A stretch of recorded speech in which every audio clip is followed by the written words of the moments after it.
everyone, I am Dr. Renato U. Paragas, the Water Doc.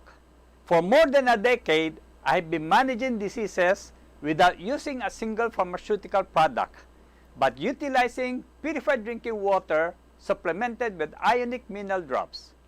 I have observed that dehydration played a vital role in managing most of the diseases that are very prevalent today. So please join me as I discuss the medical condition known as cancer and learn proper hydration coupled with mineral supplementation help resolve the disease.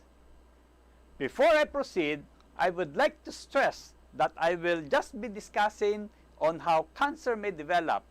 I will not tackle on the subjects such as its signs and symptoms, diagnostic procedures, staging, and management utilized by the mainstream conventional medicine. Should you want to learn of these topics, please visit Google, and there are numerous sites that will discuss the things you would like to know more extensively. Furthermore, I would like to emphasize that what I will discuss here is another theory of what causes cancer. So please be free to do your own research to determine what modality or management approach will be best for you. According to Dr. Feredun Batmanhelij, author of the book Obesity, Cancer, Depression, Their Common Cause and Natural Cure, cancer is a result of lasting deep dehydration in the interior of the cells.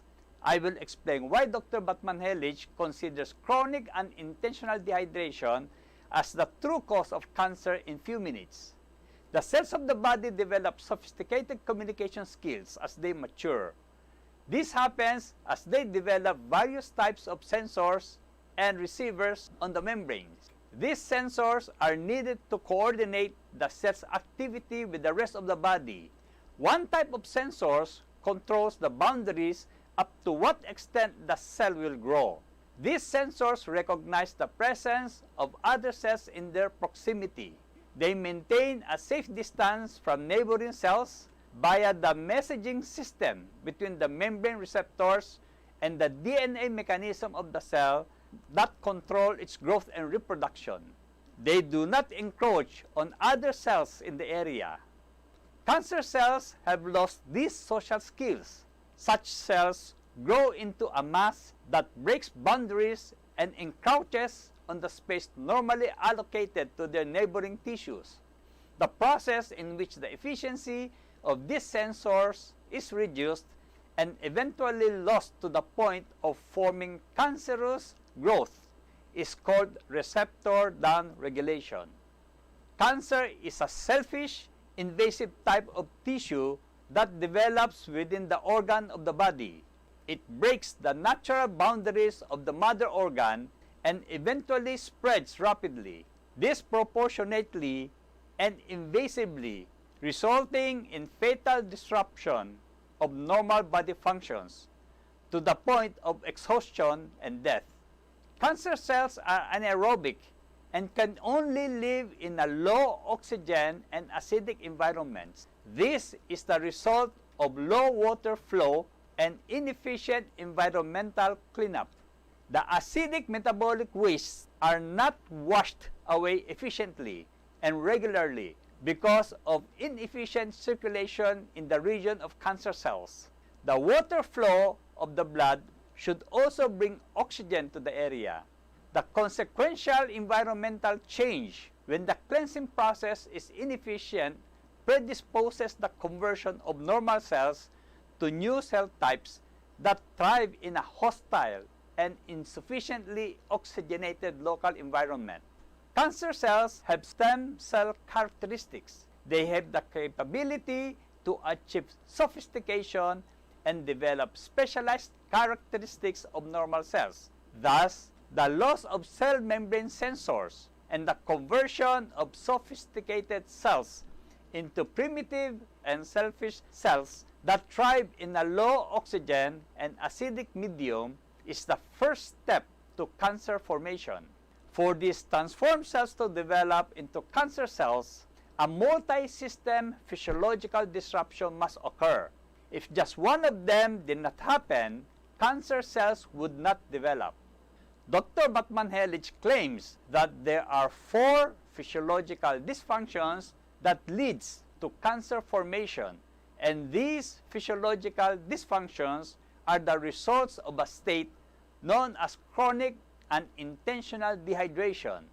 When a person goes into a state of chronic intentional dehydration, 66% of water inside the cell is lost, 26% of water outside the cell is lost, and 8% of water in the blood is lost. The 4 physiological dysfunctions are as follows. 1. Damage to the DNA. 2. Reduced efficiency of the DNA repair system. 3. Receptor downregulation. And 4. Suppression of the immune system. The first physiological disruption is DNA damage, a prerequisite to cancer formation. The human body is composed of about 100 trillion water-dependent cells, each endowed with the same genetic secrets of life. The cells have accepted a division of labor for an orderly function of the body. Dr. Batman-Hellich has identified pain as a signal of water shortage in the vicinity of where pain is felt. Just as a drought threatens the survival of local vegetation, a drought in the interior of the body threatens the survival of cells in the drought-stricken areas of the body. Pain is the cry of the gene pool in the drought-stricken area that cannot be washed and cleansed from the destructive, toxic waste accumulating in the locality.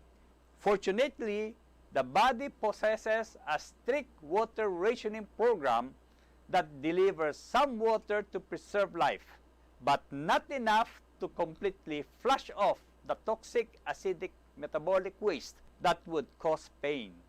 Pain is produced when there is not enough water and the acidic metabolic waste that accumulate cannot be cleansed. I often say that one of the vital functions of water is to eliminate acidic metabolic waste and toxins out of the body. With insufficient amount of water, these metabolic waste accumulate to a certain acidic level, and this state eats into and damages the gene pool. Normally, the kidneys regulate the balance between acid and alkaline states of the body fluids, provided they receive enough water to produce adequate volume of urine. The pH in the interior of the cells is regulated at 7.4, an alkaline state. When the body becomes more and more dehydrated and urine production is diminished, the mechanism of acid-alkaline balance becomes inefficient. The acid is not collected from some of the areas outside the emergency water distribution programs, and when it stays and builds up in the cells, it damages the vital structures in the cell. This is when DNA damage takes place, repeatedly and often. The accumulation of the acid eventually destroys the cell and outpaces over the capability of the DNA repair systems and the quality control processes installed in the cells. This imbalance causes the transformation of the DNA. The onset of dehydration might well be established with inadequate water intake, intake of wrong beverages, such as the commonly favored commercial beverages that are mostly laden with caffeine, intake of diuretics, such as furosemide, spironolactone, and hydrochlorothiazide, and the intake of alcoholic beverages. The reduced efficiency of DNA repair system is the second physiological dysfunction.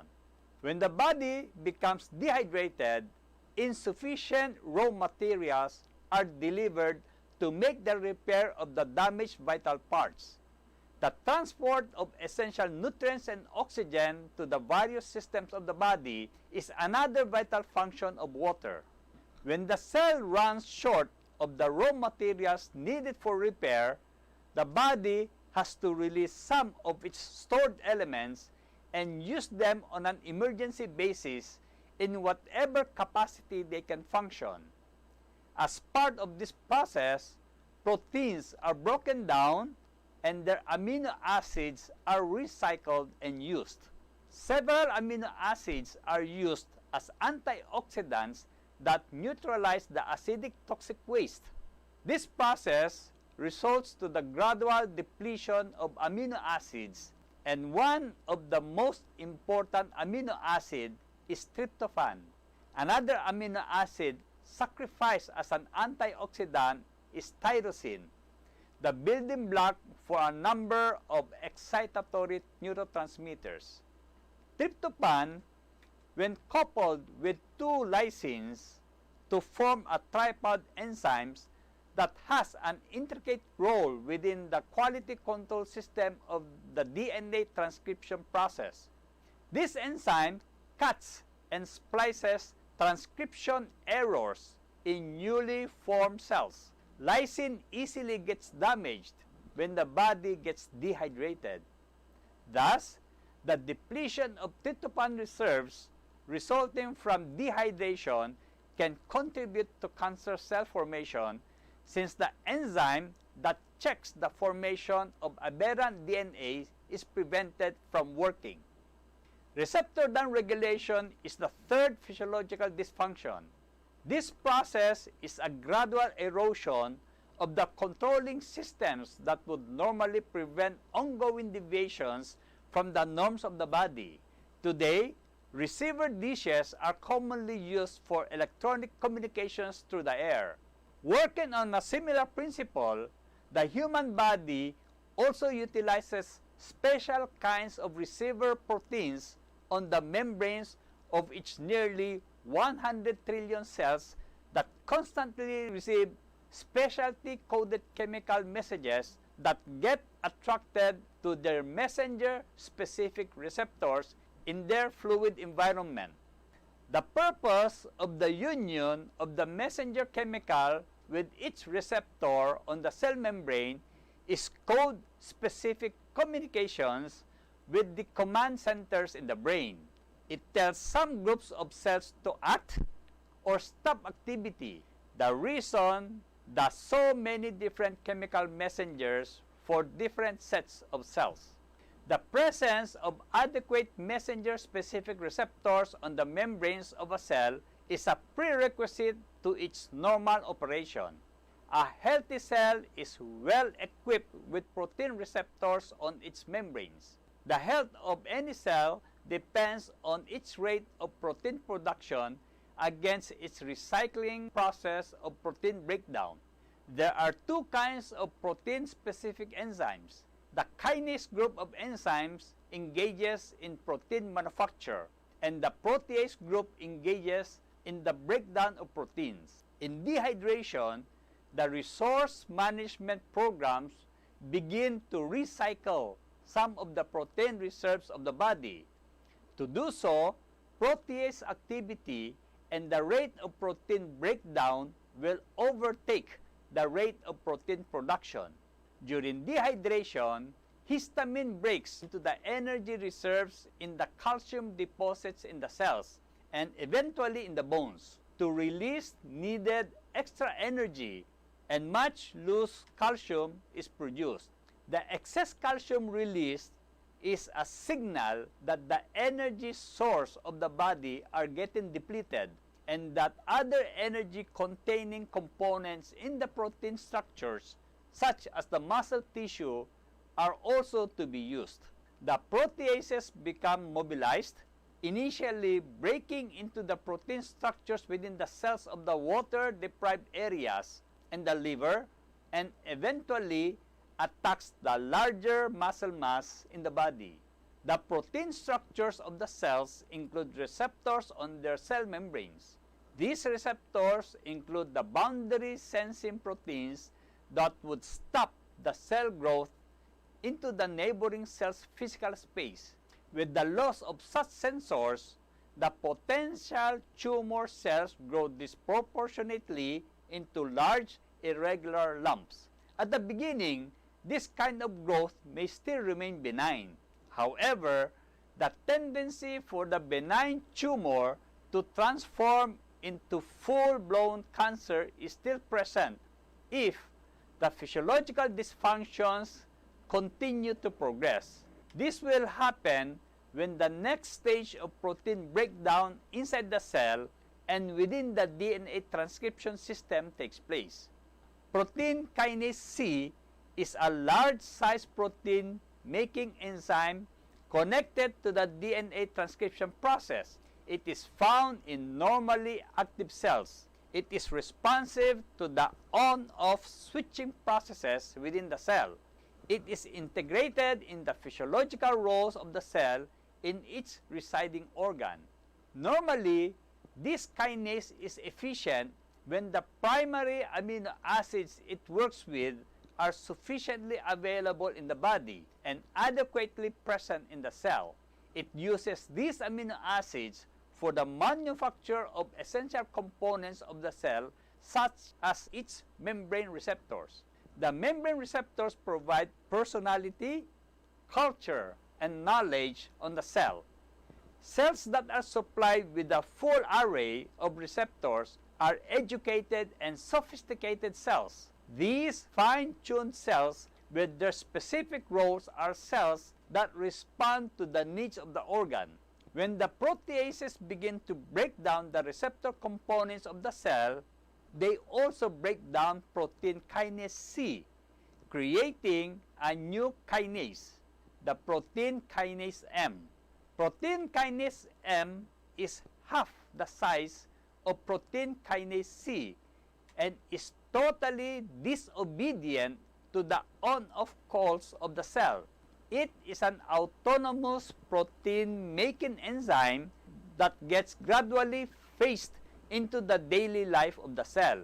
This is when the cell regresses into the earlier primitive form of itself, losing its sophistication and its status as an integrated member of the local cell community. Now, it is only obedient to its selfish genetic drive to survive at any cost, much like the primitive single stem cell life, the form at the start of life, a breed of genetically selfish cells with a powerful will to survive in their hostile, low oxygen and acidic physiological environment. Later, these cells acquire sophistication and secondary characteristics compatible with their new environment, the hostile, low oxygen, acidic state. It is also possible for the cancer cells to also achieve their previous sophistication and secondary characteristics if the local conditions and availability of raw materials is optimized to revert to normal. After all, they have all the genetic apparatus to do so. This may lead to the remission of cancer. Suppression of the immune system is the fourth physiological dysfunction. Dehydration directly and indirectly suppresses the immune system of all places at the level of the bone marrow. In the indirect suppression of the immune system, when histamine acts to regulate the available water along with the essential nutrients water should carry, quite a number of ruthless subagents are commissioned to modulate the events. The first thing that happens is the increased release of a chemical called vasopressin. This substance has a dual role. It immediately causes some membrane receptors to transform into porous waterhead-like sieves with holes only wide enough to let water molecules without any of the osmotically held elements to go through the holes single file, one at a time. This filter system is designed to hydrate the most vital cells in the body, the brain cells, liver cells, the kidney cells, the gland cells, and more. Vasopressin also creates added constrictive pressure in the capillaries and causes forced filtration and injection of freed water from the blood into the cells in its areas of operation. This mechanism delivers water into the cells by the process of reverse osmosis. This process, however, makes the consistency of blood more concentrated and thicker.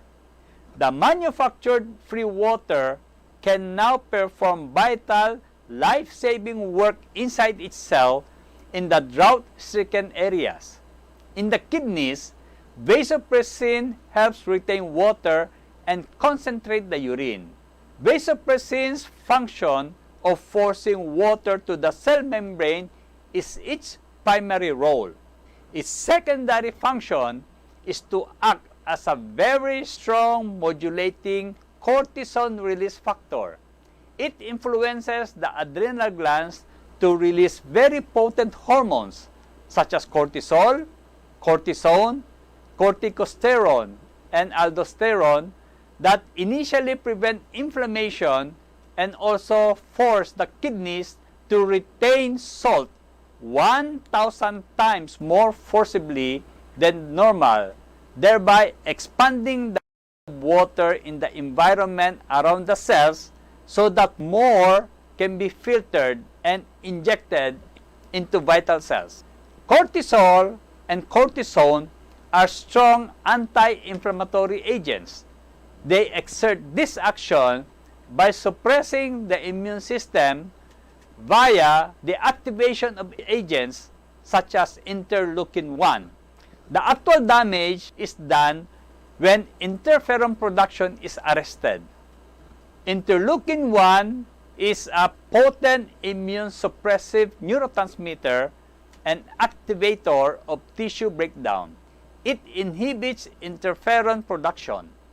Histamine has dual roles as water regulator and immune system activator. When histamine engages its water regulating capacities during an intentional chronic dehydration, the immune system has to be disengaged. Otherwise, water shortage in the body would cause a flare-up of the immune system without any need for its overactivity. The role of interleukin-1 in tissue breakdown is compatible with the need to release some resources from the tissues of the body from cannibalism of the body's own tissues to the point of causing autoimmune diseases. Why does it inhibit interferon production? In inflammatory conditions, the affected area is shut off from free flow of circulation, thus oxygen. The swollen, inflamed region becomes overcrowded with defending white blood cells to the point of pus formation. The oxygen supply from blood circulation cannot keep with its rate of use in the center of the inflamed area. This is where interferon reveals its role. By acting on its receptor, interferon stimulates an enzyme that causes substantial production of ozone and hydrogen peroxide from tryptophan and its family of indolamines. These have a great affinity for storing oxygen and converting it to superoxygen. Hydrogen peroxide and ozone act as local antiseptic against bacteria and anaerobic cancer cells. Some free oxygen is also provided for the stranded white blood cells in the middle of the inflamed and isolated area. This is how interferon normally acts as a natural and vital anti-cancer chemical in a properly hydrated body. In early dehydration, interferon flare-up without justification is not needed. Yet, this indirect but very potent mechanism of interferon shutdown by histamine is why chronic dehydration is the primary culprit in cancer formation. The human body, under normal circumstances, has all the faculties to prevent transformed cells from becoming cancerous, but only if it does not fall into the chemical abyss of dehydration. Let us now see how histamine inhibits the immune system effectively and directly. The defense system of the body depends on the precise action of its white cells. There are 6 different types of white cells: neutrophils, eosinophils, basophils, monocytes, lymphocytes, and plasma cells. The lymphocytes constitute about 30% of all white cells in the body. Most white cells, much like constantly cruising police cars, leave the blood circulation and enter into various tissues to bolster the state of local defense system. Then, they re-enter the blood circulation via the lymphatic system. Some white cells become fixed local protective shields until used and then replaced. Lymphocytes are mostly responsible for the manufacture of antibodies to offending agents, whereas other white cells engage in eating and digesting dead and dying cells as well as intruding elements. The antibodies from the lymphocytic line of defense attach themselves to the element that is recognized as an outsider, such as bacteria, viruses, parasites, and not only neutralize their toxicity, but also label them for the scavenging cells to devour and digest. The lymphocytes that need to engage in antibody formation get programmed in the thymus gland, possibly in the liver, and definitely in the bone marrow. The ones schooled in the thymus gland are called T cells, and those from the bone marrow, B cells. T cell lymphocytes are divided into 3 types, namely the helper T cells, the cytotoxic or killer T cells, and the suppressor T cells. Among them, these T cells regulate immune system via chemical agents that produce such as the interleukins 2 to interleukin 6, interferon, and stimulant factor for growth of the other white cells. Histamine is also a major regulator of the complex roles of the white cells in the operation of the immune activity when there is a genuine call on the immune system. However, the system need not and indeed must not become activated by histamine when it engages in the drought managing programs of the body. The immune system is suppressed by histamine in the bone marrow, where all the immune activity of the body originates. Suppressor T cells are highly responsive to the action of histamine. There are twice as many suppressor cells as helper cells permanently residing in the bone marrow. Additionally, the suppressor T cells in circulation also sequester the bone marrow once stimulated by histamine. Thus, histamine puts a tight lock on the bone marrow activity through its strong influence on the larger local population of suppressor T cells. This is how histamine prevents flare-ups of the immune system at its bone marrow origin when it gets engaged in the drought management programs of the body. Not only does proper hydration apply to the prevention of diseases such as cancer and autoimmune disorders, but it also highlights how gradually and yet surely shortchanging the body from the water it must receive daily is an invitation to disaster. Dr. Batman-Hellich claimed that water can reverse more than 90 major and minor health problems. I hope that you have understood how chronic unintentional dehydration contributes to the cause of cancer. While the body is alive and has the will to survive, it is possible to reverse disease processes. It is not possible at present to make an old individual into a teenager, but it is possible to make him feel young again by taking the aches and pains of his age away. If the body chemistry is optimized to its maximum efficiency, reversing the aging process can be achieved. The body is a complex chemical plant that works with what you give it. Give it the right ingredients, and it will grow along as it is designed to do so.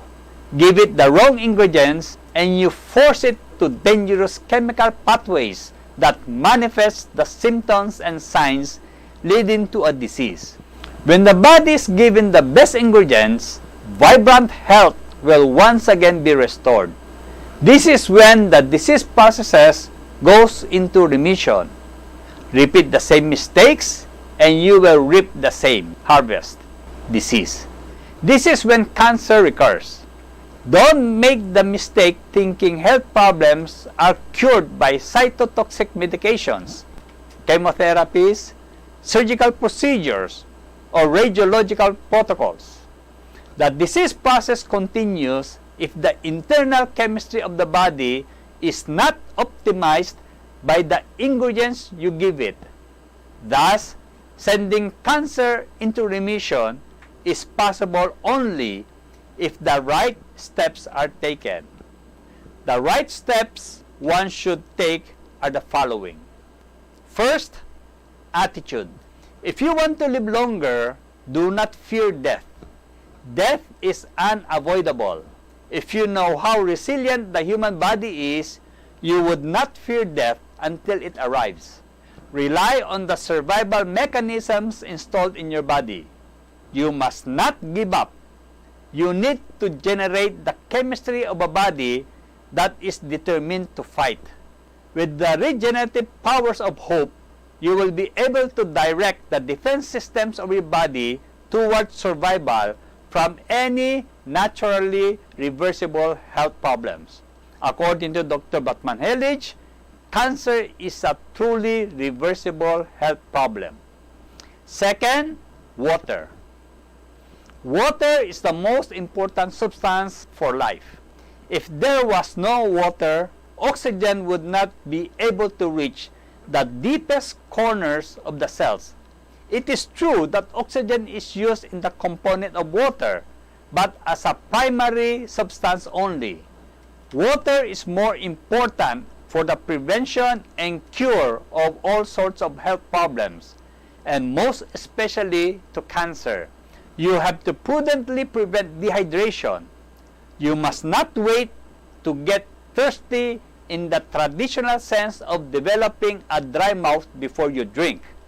Dry mouth is not an accurate indicator of early pathology-producing thirst.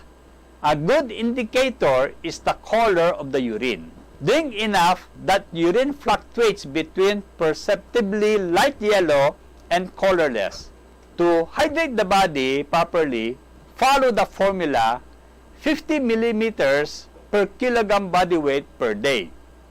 The adult human body is approximately 70% water, and so the old rule that we must drink 8 to 10 glasses a day is very erroneous.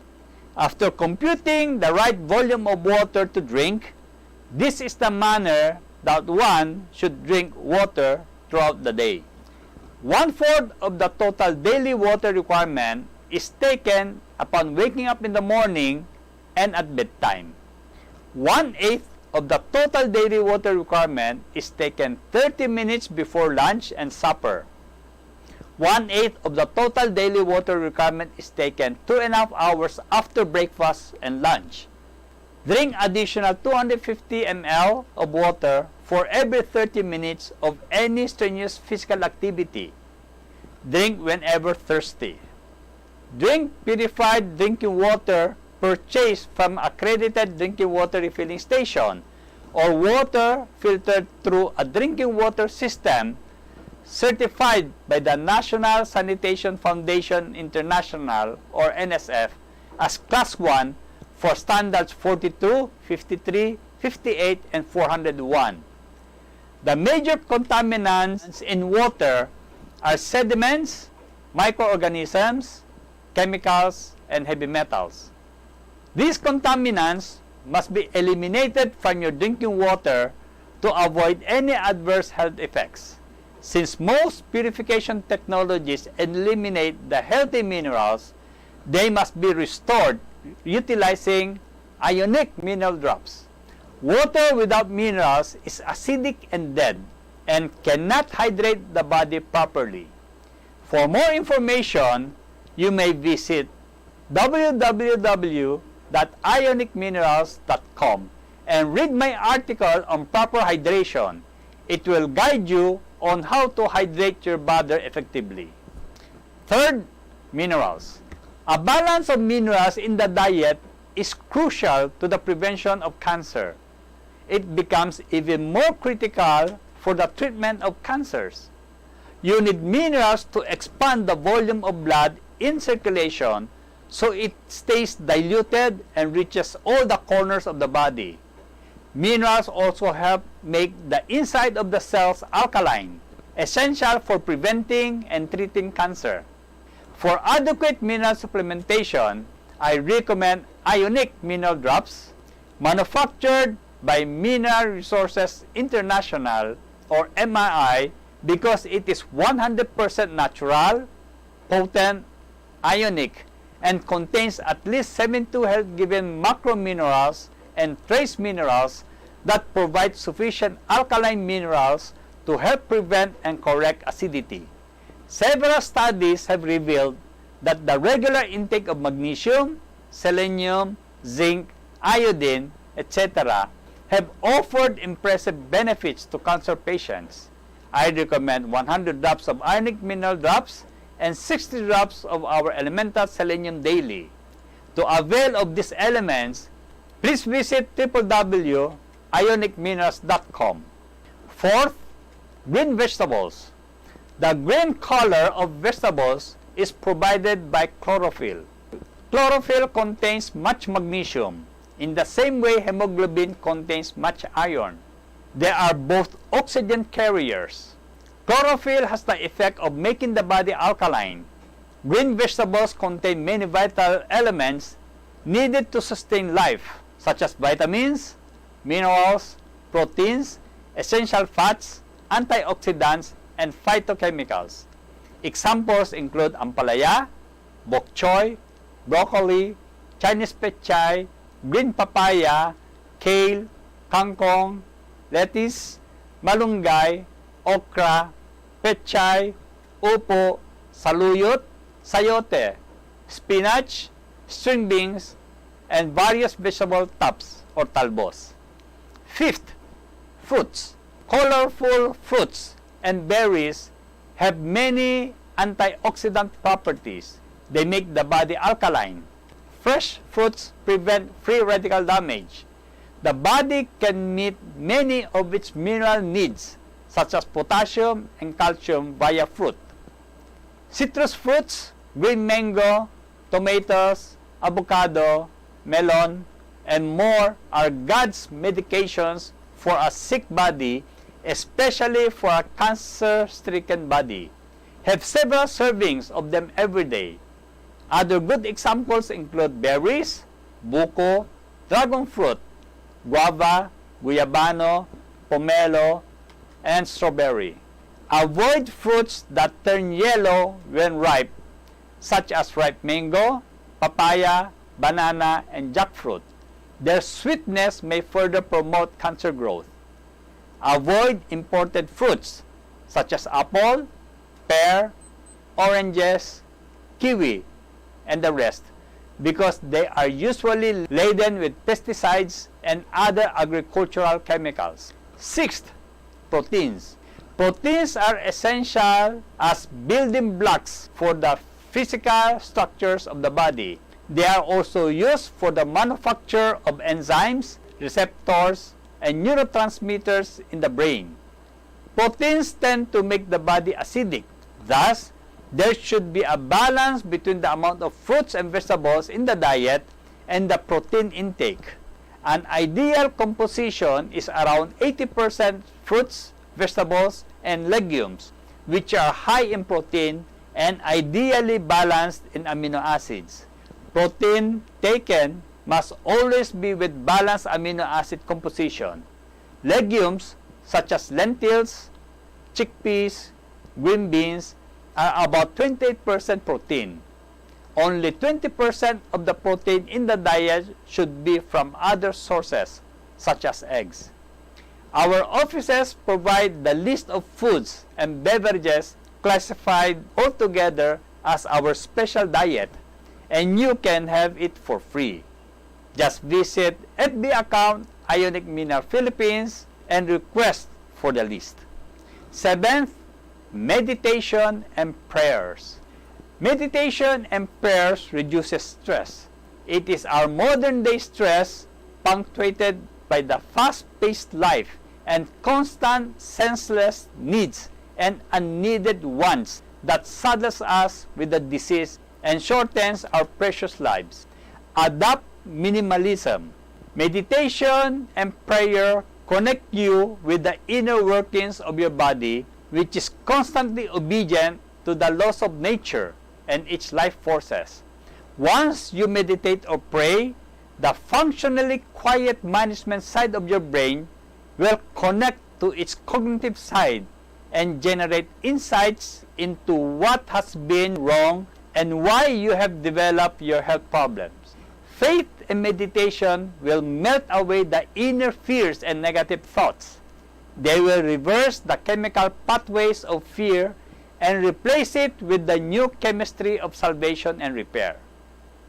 8th, love. Love is a powerful healer. Giving love or receiving it. There is an inherent insecurity that is associated with disease, but most especially with cancer. When you love somebody, you want to survive, to continue to be with that person. When you receive love, your body becomes energized and your immune system will lift its level of action in the fight against the disease. Love changes the chemical pathways of the brain, and this will affect your body's resistance. The love of God for those who believe in Him has a similar effect. Patients are not just their disease conditions. They are vulnerable human beings. Doctors or healers must freely project their feelings of empathy and sincerity in their dealings with the sick. It is possible that their empathy might be a stronger medication than anything they might prescribe. Unfortunately, it is noted that medicine today suffers from the bad effects of too many get-rich-quick doctors and researchers who have entered the profession for its commercial possibilities, a reason for a very costly sick care system without the ability to reverse a single health problem. I would like to share a dialogue I read while doing some research. It read like this. A wise physician said to me, I have been practicing medicine for 30 years. I have prescribed many things, but in the long run, I have learned that for most of what ails the human creature, the best medicine is love. What if it doesn't work? I asked. Double the dose, he replied. 9th, laughter. Laughter has a similar effect to love in the immune system. Periodic laughter is being used as an additional therapeutic measure. People that laugh forcefully a number of times a day boost their immune system. 10th, forgiveness. Forgiveness has a powerful positive impact on the brain chemistry. If someone undeservedly slaps you in the face, the pain of the slap will disappear in a few minutes. However, if you take his action as a personal insult that has to be avenged, every time you think of that slap, regardless of what your immediate reaction is at that time, the pain of the slap will come back to your face, and your brain chemistry will become engaged in a negative trip all over again. Such trips tend to consume the brain and convert its constructive powers into the negative energy of destruction. Marianne Williamson cited, "Forgiveness does not mean that we suppress anger. Forgiveness means that we have asked for a miracle, the ability to see through mistakes that someone has made to the truth that lies in all of our hearts. Forgiveness is not always easy. At times, it feels more painful than the wound we suffered. To forgive the one that inflicted it. And yet, there is no peace without forgiveness. Attack thoughts towards others are attack thoughts towards oneself." 11th, exercise. Exercise is one of the physiological pedestals on which life stands. It helps blood circulate into all corners of the body, hydrate and oxygenate its regions, and preserve local health. Proper regional hydration and oxygenation of tissues are sure steps to cancer prevention. Exercise is vital for efficient lymphatic flow back to the heart. Muscle contraction exerts pumping pressure and forces the lymph to flow into the lymphatic vessels upward and onward to reach the heart and get mixed with blood to be circulated again. Exercise will direct the body physiology towards conservation of tryptophan and the other essential amino acids, vital for the prevention of cancer. 12. Sunlight. Sunlight and its subset of light systems reaches and stimulates special sensors on the skin of the face and the forehead, as well as the light sensors of the eye. These energy fields of light program and set the biological clock of the body to naturally integrate the hormonal secretions of its glands. Sunlight is a healing energy. Sunlight converts cholesterol to vitamin D and encourages storage of ATP energy in the calcium deposits within the cells of the body, a vital step in boosting the immune system activity of the body. 13th, music. Water is influenced both by what it hears and by the toxins that pollute it. This was discovered by an outstanding Japanese scientist named Maru Emoto. He demonstrated this phenomenon by influencing water with sound or taking water from sources that already contain toxins and then freezing that water until it forms ice crystals. Classical and harmonious music produce clear, smooth ice crystals. The ice from water that contain toxins produce abnormal and deformed crystals. Even kind or unkind words such as thank you or devil written on glass influence the shape and texture of the ice crystals. Dr. Emoto reported that love and thankfulness showed the most beautiful crystals in the world. Music like that of Mozart, Bach, and Chopin produced different variations on happy ice crystals. The body is 70% water. The influence of harmonious sound can translate into the inner harmony of our body with the powers of nature in us, exerting strong healing influence. Happiness-generating music should be used in the treatment protocol of any disease, particularly as its effective natural process in cancer treatment. 14. Humanitarian undertakings. Humanitarian undertakings, better if faith-based, program the body into purposeful, constructive mode of life. Such activities take you away from constant thoughts of yourself and focus some of your brain's energy expenditure on humanitarianism. This produces a sense of fulfillment that has a positive effect on the physiology of the brain and can reverse the stress of life. Undertakings based on genuine empathy have a healing effect on the brain.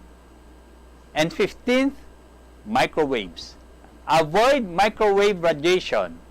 Microwave radiation, be it from high-tension wires, TV, radio, and phone towers, or cooking equipment, is not good for the body. In the microwave oven, an electronic tube known as magnetron generates an alternating power field. Water, amino acids, minerals, protein, fat particles in the food substance being heated are forced to align themselves in the direction of the alternating electromagnetic field that affects the nutritional value of the food. Microwaves have carcinogenic effects on the human body. Dr. Hans U. Hertel of the World Foundation for Natural Science stressed the hazards of microwaves for people who were constantly exposed to them during the conference in 1999 in Lindau, Germany. He divided a piece of liver into two. He studied one section under a microscope and noted the normal liver cell structures. The other section was microwaved via a rod inserted in the tissues. The slide from the second section showed a total disruption of the liver cell architecture. The cytoplasm of the cells became mushy and all the solid particles separated and grouped together in a linear fashion. Different mineral elements had separated from their attachments and were grouped together, calcium with calcium, sodium with sodium, and so on, as if they had been centrifuged. Constant use of mobile phones is noted to have similar effects on any tissue it can reach. If you want to stay healthy or wish to recover from a disease, particularly cancer, eat fresh food. If you prefer to cook it, use regular convection heat. Aside from proper hydration, these are the added steps you have to undertake to help conquer cancer. Dr. Everett L. Story, the creator of hydrogen bomb several decades ago, invented a formula to combat the radiation poisoning that he and his colleagues suffered after years of working on the Manhattan Project. He once cited that it is time for the general acceptance of the concept that even in some terminal cases, our bodies can be given essential building blocks such as oxygen, electrolytes, minerals, enzymes, amino acids, to repair and reconstitute every living cell within a span of 11 months. I hope I have discussed how proper hydration and mineral supplementation may help you conquer cancer, especially at its early stage. Should you need to learn more, please feel free to visit any of our branches and product distribution outlets. Our staff will be more than willing to assist you. If you are blessed by this video presentation, please share it with others so they may be blessed as well. Thank you very much for spending your precious time with me. Until we meet again, may the good Lord bless you all. Please stay safe, everyone. Once again, I'm Renato U. Paragas, the Water Dog.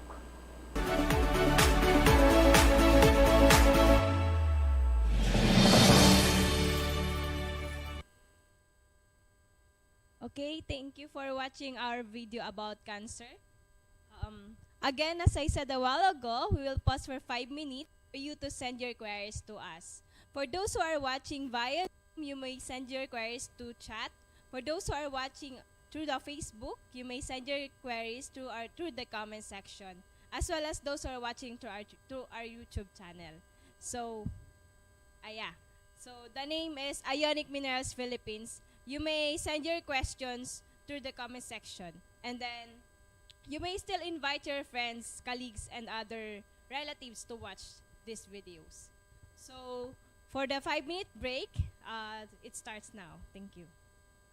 Hi, I am Bruce Anderson, co-owner, CEO, and president of MRI. I want to inform our Filipino clients that Ionique Mineral Resources Philippines Corporation, or IMRPC, is the sole importer and exclusive distributor of MRI